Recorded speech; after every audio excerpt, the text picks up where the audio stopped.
Aduh, kerjaan numpuk. Bosku galak luar biasa. Cuti diteleponin melulu. Liburan sambil bawa kerjaan. Gimana aku nggak stres? Orang bilang jadi ASN itu katanya enak. Mana?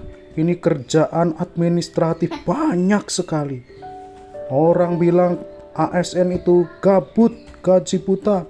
Ini buktinya, aku harus lembur tiap malam, ngetik sana sini, pusing. Ya, beginilah nasib jadi buruh. Bayaran tidak seberapa, capeknya luar biasa. Kapan aku bisa santai seperti orang-orang itu, bisa healing bersama keluarga? Setiap hari aku harus angkat-angkat terus. Ya Tuhan, sampai kapan hidup seperti ini? Siapa bilang jadi ibu rumah tangga itu enak?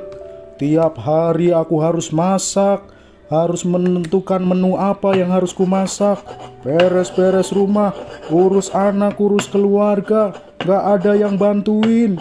Kapan aku bisa urus diriku sendiri? Ya Tuhan, hidupku kok seperti ini. Aku juga pengen istirahat. Salam jumpa warga jemaat GKI Klasi Solo. Ada yang beranggapan dan anggapan ini beredar di kalangan masyarakat luas bahwa mengeluh itu salah. Mengeluh itu tanda kurang bersyukur. Mengeluh itu bahkan dicap atau dipandang sebagai salah satu bagian dari dosa. Karena harusnya bersyukur tetapi malah mengeluh.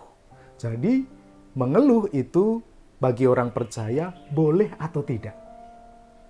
Saudara-saudara, dalam kajian psikologi dikatakan bahwa keluhan atau mengeluh bisa menjadi salah satu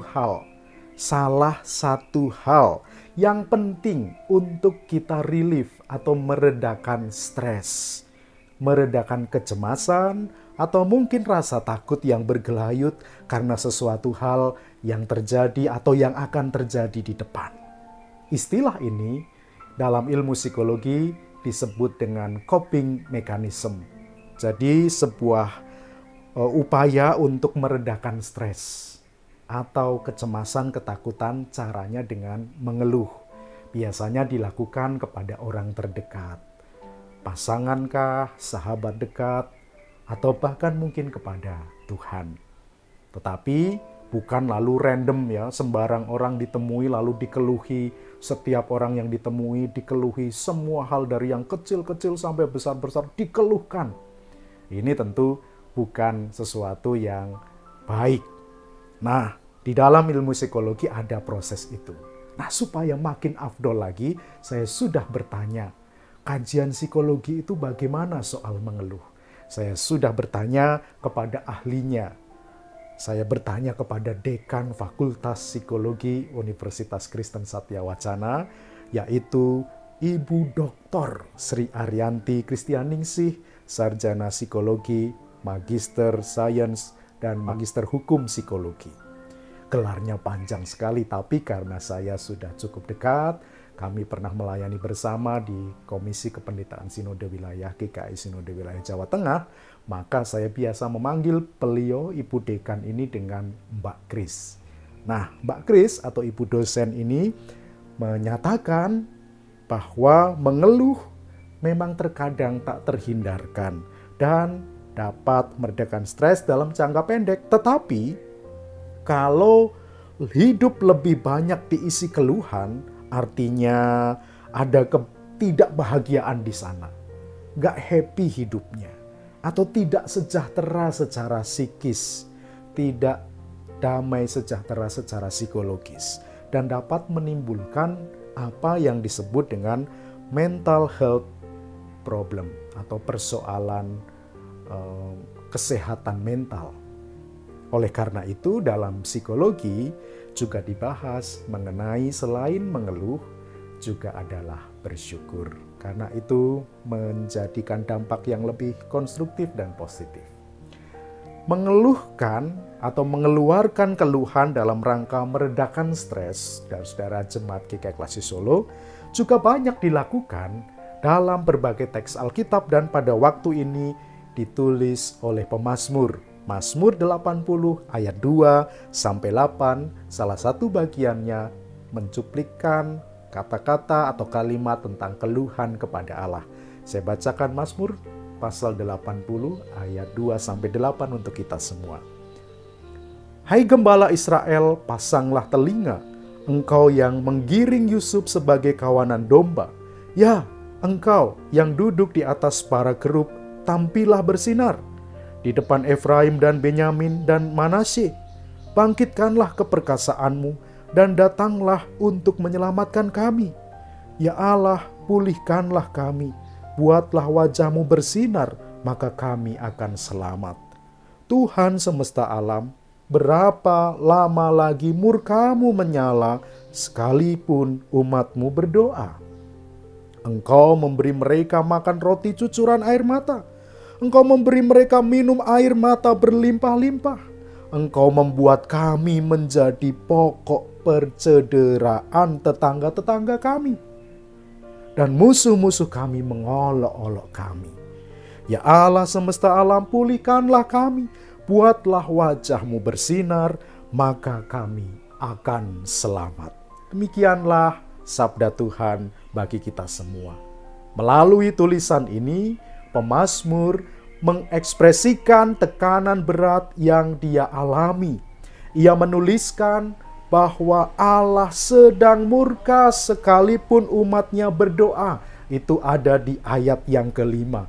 Allah juga memberikan makanan roti cucuran air mata dan minuman air mata yang berlimpah-limpah di ayat yang keenam, yang menggambarkan tentang pernyataan yang kuat bagaimana bangsa ini begitu menderita, keluhan dan menjadikan kehidupan mereka sangat menderita. Mazmur 80 ini mencatat itu ada keluhan dari bangsa atau umat Tuhan kepada Allah. Bagaimana mereka hidup dalam kecemasan dan ketakutan, dan itu diekspresikan melalui mengeluh.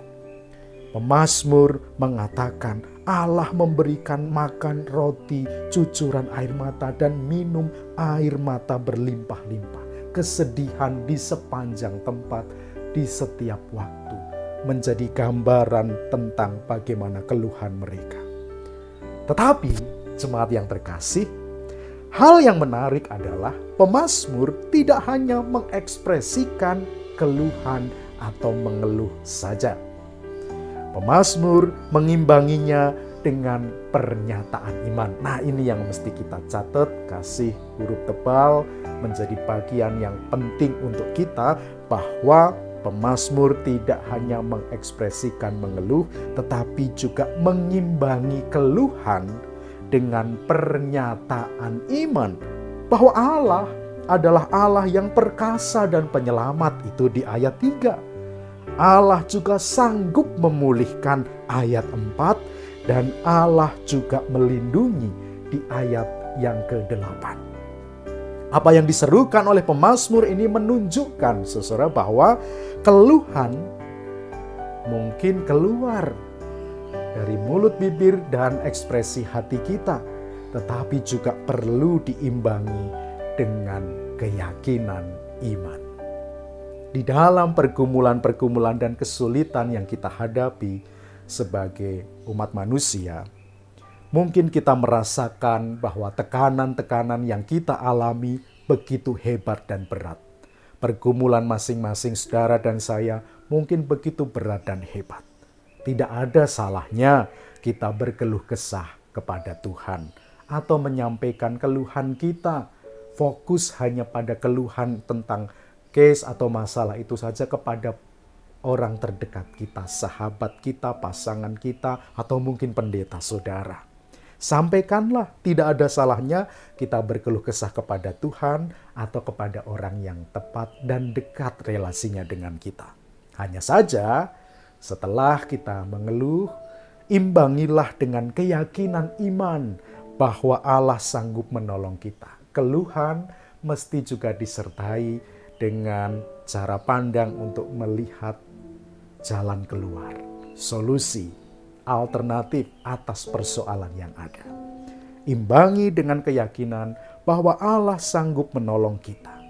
Sehingga dalam hidup yang kita jalani, boleh kok kita sekali dua insecure, merasa tidak aman, merasa takut atas kehidupan yang harus kita jalani. Tetapi dalam rangka itu juga berpikirlah secara konstruktif, menata hati, menata hidup kita, mencari solusi atasnya, sehingga pada akhirnya keluhan tidak hanya berhenti pada keluhan. Oh, saya sedang menyusun renungan lewat rosok-rosok. Kalau saya jengkel, saya bisa mengeluh juga. Waduh, renungan sedang dibuat kok malah rosok-rosok. Bersyukur artinya ada orang yang bekerja. Dan kita mendoakan supaya Kang Rosok tadi dapat rosok yang banyak, halal dan barokah. Amin. Nah, saudara-saudara yang terkasih, imbangilah dengan keyakinan bahwa Allah sanggup menolong kita. Di dalam pergumulan yang kita hadapi, boleh kita 1-2 kali insecure, merasa kita khawatir. Tetapi dalam rangka situasi kita mengeluh tadi, juga perlu berpikir konstruktif, menata hati, menata hidup, mencari solusi, sehingga pada akhirnya keluhan tidak hanya berhenti pada keluhan, insecure menjadi jalan pembuka bagi kita terus bersyukur atas pemeliharaan Tuhan. Tuhan memberkati kita semua. Amin.